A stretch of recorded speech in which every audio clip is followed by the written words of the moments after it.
Not a latent echo in the house, not a squeak and scuffle from the mice behind the panelling, not a drip from the half-thawed waterspout in the dull yard behind, not a sigh among the leafless boughs of one despondent poplar, not the idle swinging of an empty storehouse door.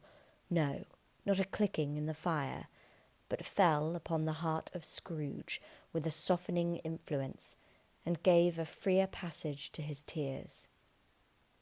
The spirit touched him on the arm and pointed to his younger self, intent upon his reading.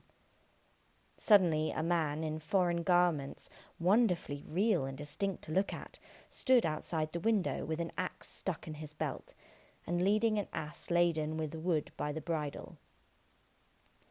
"Why, it's Ali Baba!" Scrooge exclaimed in ecstasy.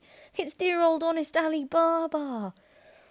Yes, I know. One Christmas time, when yonder solitary child was left here all alone, he did come for the first time, just like that. Poor boy!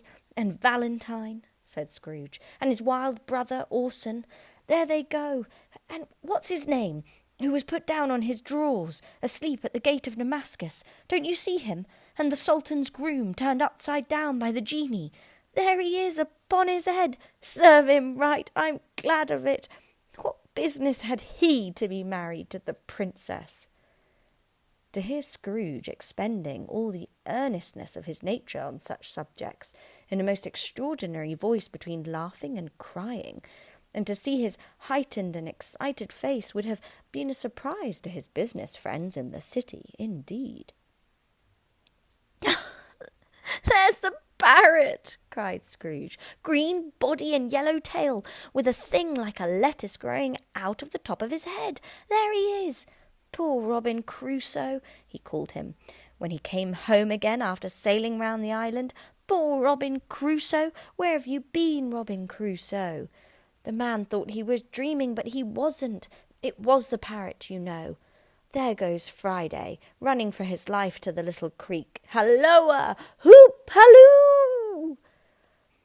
Then, with a rapidity of transition very foreign to his usual character, he said, in pity for his former self, "Poor boy," and cried again. "I wish," Scrooge muttered, putting his hand in his pocket and looking about him after drying his eyes with his cuff,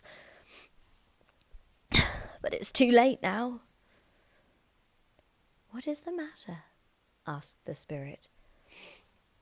"Nothing," said Scrooge. "Nothing. There was a boy singing a Christmas carol at my door last night. I should like to have given him something, that's all." The ghost smiled thoughtfully and waved its hand, saying as it did so, "Let us see another Christmas."